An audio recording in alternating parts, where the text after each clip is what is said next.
were walking around the main floor, and there's lots of really cool stuff out there. We saw something really cool and really interesting. It's called Romper Zombie.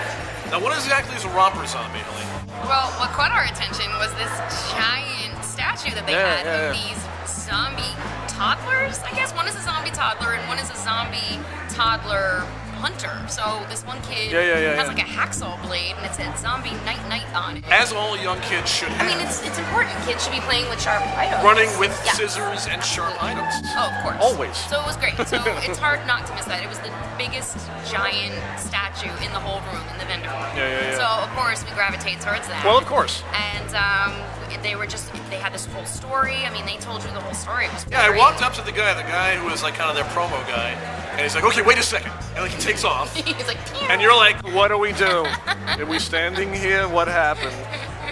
And then he comes back and goes, okay, you can talk to him, I'm like, all right, fine, let's go talk to him anyway. But it was nice of them. I mean, sometimes you got to play along with this because you want to get this right. And I wanted to get these guys right because they have a really cool, interesting format. Because it's not just toys. Yeah. It has an entire backstory to the toys. Absolutely. And that's awesome. I like the fact that I can, if I have something up on my shelf, I want to know it's there for a reason. Right. I'm a big Deadpool guy, so I'll have Deadpool stuff up there. I have the Buddy Christ, from Dogma and Kevin Smith, and there's a whole backstory there. So, Romper Zombie. What do you say we check out who they are and what they do right now?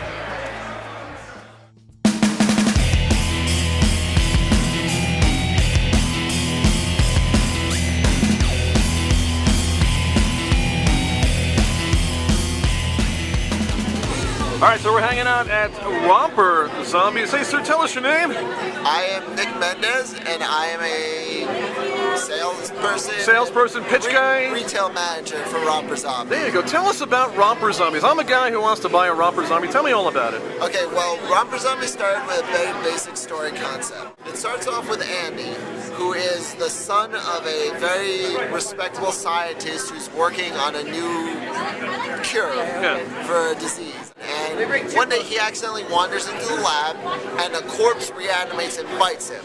Okay. So Andy becomes patient zero in a zombie outbreak that targets children specifically. Okay. Then we move on to, in the next part of the story, this is Bobby and this is Georgie, and they are brothers. And so they're home alone one night, and they're watching horror movies, and Andy bursts in and he bites Bobby. And so Georgie wakes this assault weapon with tools from his father's garage, and he fights off the zombies, hoping to save Bobby, which, as we all know in zombie movies, it can't happen. So then Bobby becomes the next zombie. Okay, all right. Georgie becomes a zombie hunter in an increasingly apocalyptic world. All the adults are killed off by the virus, just straight out, so it's just child zombies and child zombie hunters. So what sounds amazing about this is not just toys. No. You have an entire story and mythos Yes, we behind do. it. We're going to have a cartoon and a video game out soon this year as well. Yep. So it's kind of like retrofitting. You kind of like did the toys first, and then we built this whole universe around them. Well, the universe was always the core of Romper Zombie. Just, we needed a base kind of to spring off of and grow out of. And who created these? It's like a group effort? It's a group effort, Romper Zombie is not the work of any one individual. It's a collaborative effort where everyone's ideas matter. Fantastic. Can we find this on the web anywhere? Yeah, just go to romperzombie.com. Romperzombie.com. Yep. And any final words you want to say to anybody out there who would want to be involved in the Romper Zombie world? I mean, if you like children, and if you like zombies, it's the perfect meeting of the two. There you go. That's perfect. All right. Romper Zombies. Thanks, man. Thank you. Yeah.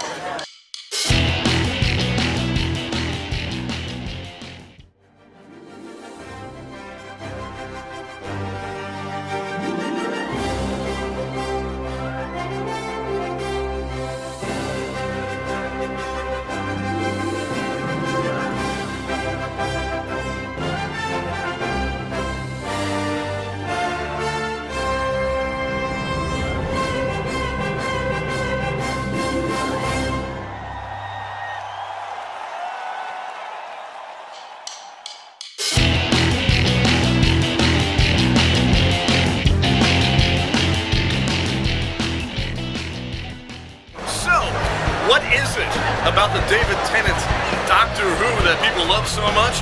I interviewed a guy who just might know the answer. All right, so some of you may know who this guy is. You are going to, actually I'm going to get a long shot of that, so let me just get a long shot of you. I think we all know which doctor this gentleman is portraying. He's got the whole thing, beautiful. And let me check out that sonic screwdriver, that's actually kind of cool. Very, very cool. So you are obviously portraying the David Tennant Doctor Who. I am. And how is it, how are the people reacting to you now? How are the people coming up? I mean, you know, wow, you got the pocket watch and everything. Awesome. People are very happy. They say, oh wow, you look like him. The sideburns real. You really watch Doctor Who? The answer to that is yes, I do. Well, of course you do. You got something here. Oh, it's going to be something. I'm going to keep it off camera just a little bit. But he's going to be bringing something up to his eyes very soon. Look, you see, look at that. You have all the accoutrement available. What is it about this doctor that you love so much? Actually, my favorite is Nat Smith. Oh, okay, interesting. But it's just people have said to me, hey, you look a little bit like David Tennant. And I'm like, I look at them like, okay, you're weird. And since I'm just a big Doctor Who fan, I'm going with it because I do like Doctor Who. Yeah. And what do I like about Tennant? The fact that he's just very fun. He's a fun doctor, makes those funny faces, and he always seems to have the answer. He can always figure things out, especially under intense pressure. And I always remember him just running. He was always running constantly. Yes. And what are you expecting to enjoy about Comic-Con this year? Not really any expectations, just having a good time, having a lot of fun. I'm here for the artists and writers of the comic books, so hopefully get a chance to meet them, get some signatures. And finally, what is it best about cosplaying that you find really interesting? Oh, so you can put on different roles, you can put on different personality. Sometimes we have a lot of hard times just being confident, really just reaching out and making connections with others. We can be a little more free, take on a role, and become a different person for a day. And again, we're becoming adults, and we can think about how much fun we had during Halloween. Who says it should be over? Let's have a little bit more fun. Fantastic. That's a great attitude. Thank you very much for meeting with us.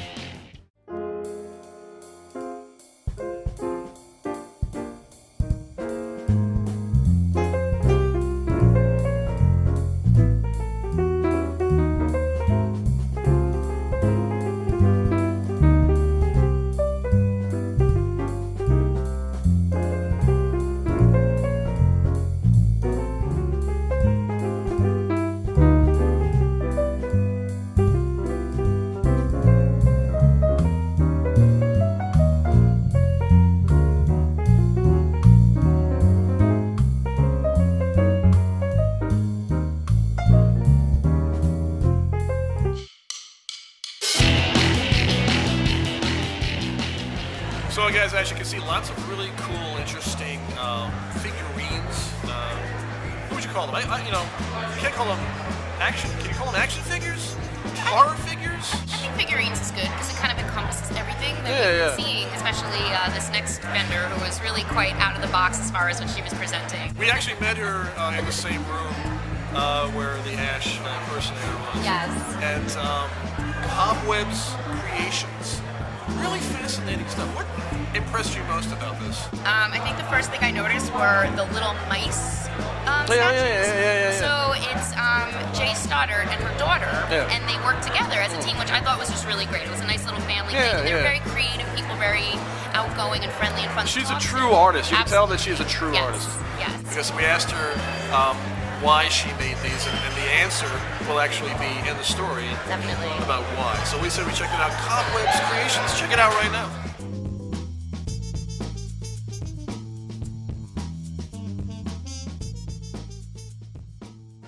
What do you want to tell us about these things? They're a product of my warped and twisted subconscious. Good. And good to know. Often a group effort with my daughter. We keep our insanity in the family. Fantastic. If you could pick maybe one or two items that you would want to talk about the most, what do you think it would be? What do you think? Oh, he's saying something there. Her, right there. She's one of my favorites. Give me a little backstory on this lovely creature. Well, for one thing, I turned her into a nightlight. Well, of course. And all the dolls have stories about what happened to them. Okay. Like if they're dead. Some of them have been burned. Some of them have been severely burned. That one drowned in a swamp. there's a whole poem, epic poem about Tommy. How important is it to have a backstory to the characters? For me, it's not a matter that it's important. It's something that just happens when I'm painting them and sculpting them and creating them. It just comes out. It becomes more real to you, and that's why it guess. comes through in the art. Yeah. Very cool. So basically, you said this came from your twisted subconscious. Why do you feel compelled, in a good way? Tell us why you feel compelled to create something as darkly beautiful as this. If I let it stay inside of me, it'll fester. That's a true artist right there. Grow There you and go. make me insane. Okay. And I can't let it go until I create it and get it out of my system. Awesome. And that it's That's on great. its own. Where can people find this stuff? Can we find it online anywhere? I'm currently making a web page, but I have an email. I do custom work. Okay. With special effects, prosthetics, jewelry, anything. Okay.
Hanging out right in front of the DC Entertainment booth, 75 years of Batman. It's pretty damn cool. I gotta tell you, they have basically every bat suit from Michael Keaton all the way up to Mr. Batfleck himself, Ben Affleck. They also have listed this gigantic brooding statue of the new Batman, and it's kind of funny watching all the people actually take pictures right next to it, and they're so happy. They're so happy to be with the brooding Batman. So looking forward to that new movie coming up fairly soon. It's going to be, how can I describe it? Kick-ass. It's going to be a kick-ass movie. But check out these costumes. There's the Michael Keaton one from the very original one, way back in the 80s. Leading up to, we got the Val Kilmer one. We have all of the others leading up, right, Mr. Ben Affleck himself as the new Batman. Damn cool. Checking it out right here.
So hey there, so tell us about your costume. Alright, so this is my own twisted remake to Beauty and the Beast. Okay. I'm the Beast.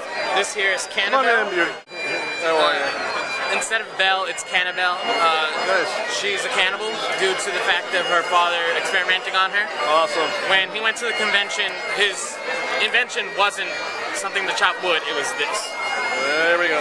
All that. Yeah. So eventually she's bought by the Beast, and her and the Beast have this weird romantic relationship, but the Beast is also Jack the Ripper. Awesome. How important is it for the character to have a whole backstory so you can get it? Yeah, definitely. Like, I actually went further into their story more than Disney did. I gave a backstory to the mother, the father of both sides, and Mrs. Potts isn't a teapot. She's actually a mentally disabled girl who is Beast's half-sister. Fantastic. Give me a pose. There we go. Awesome.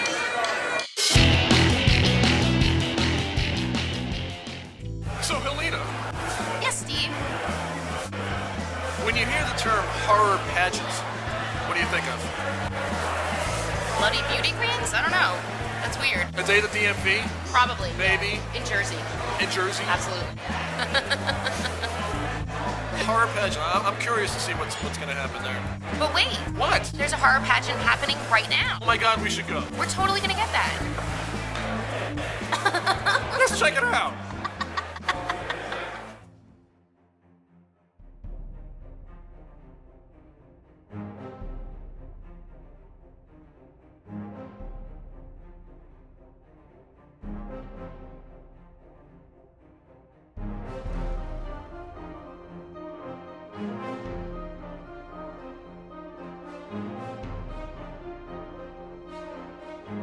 All right, guys, welcome to the first ever Mr. and Mrs. New York Horror Show pageant. Let me hear it if you're excited for this. Woo! That's what I love to hear, guys. Good evening. Esther's ready? Good. Well, okay, I went to Catholic school for 7.5 years, got kicked out for carrying my satanic Bible, so this Contestant number 1, what is your name? Chris. Professor Paleo. Professor Paleo. And this is our second contestant. What is your name? My name is Havoc the Clown.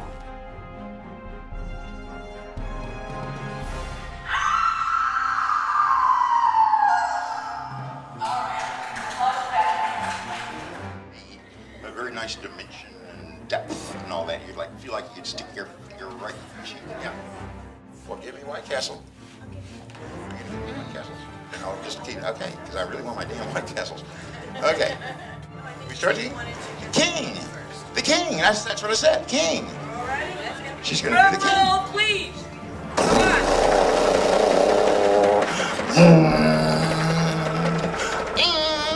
And the winner is Bloody Sabo, Firecracker Man.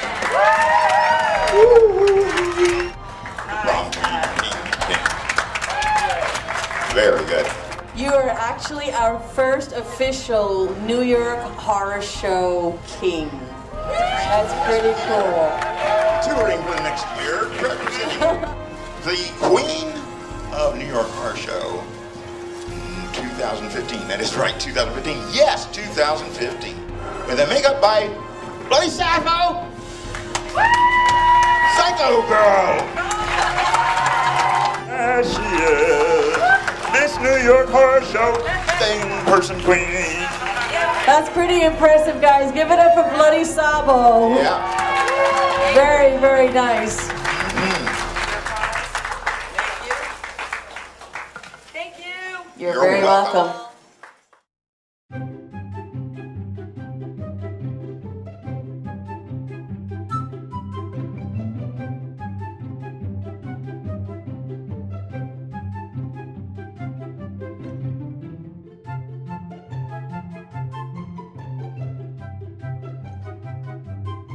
Great job. Let's thank our wonderful judges as well. So there you go, folks. The 2015 New York Horror Show. Your thoughts on what you saw today? I'm glad we have something like this here on the island finally. It was nice not to have to travel to Jersey or into Yeah, I the know. city. I mean, we'll do it. But- We even thought about possibly going to the, to our pals one in where is it, Chicago? Chicago, the Bruce Campbell. Bruce Con. Campbell Con, which we're still going to make one of these days. Yeah. Oh, it's going to happen. Well, not this year. It's in the works. Yeah. But we saw a lot of cool stuff today. We really did, and it's nice to know that for its first appearance here, this was a really great turnout. It was well produced. It was well managed. Yeah. Everybody was really into it and excited. So it was cool to, be segment producer for the day. Right. Excellent job, by the way. Yeah, very good. She picks up all the small details that I miss. I love that, whenever I go to a convention, I love to roam. Yeah. I don't want to go to just one room. and then that's it. I want to know that something's happening. I want to know that there is something going to be happening 2 hours from now in a main room. I want to know that I can explore smaller rooms and see some cool things, and that's what this place had. They had that at Eternal Con. They have it here. I know a lot of the same people are involved in that, so I'm very, very happy that this exists. I've been going to cons since I was 12 years old, and it's great to see that this is continuing. Excellent job, my lovely co-host, my lovely wife. Why, thank you. My co-host in life, Helena. And this has been Steve's Clip Joint, hanging out here. The new format we're trying out. We're glad you guys came out and hung out with us, and it was such a blast. And it's going to be seen wherever the hell you want to see it. So don't forget, Upsky Hotel, the New York Horror Show right here on Steve's Clip Joint. Thanks for hanging out with us, guys.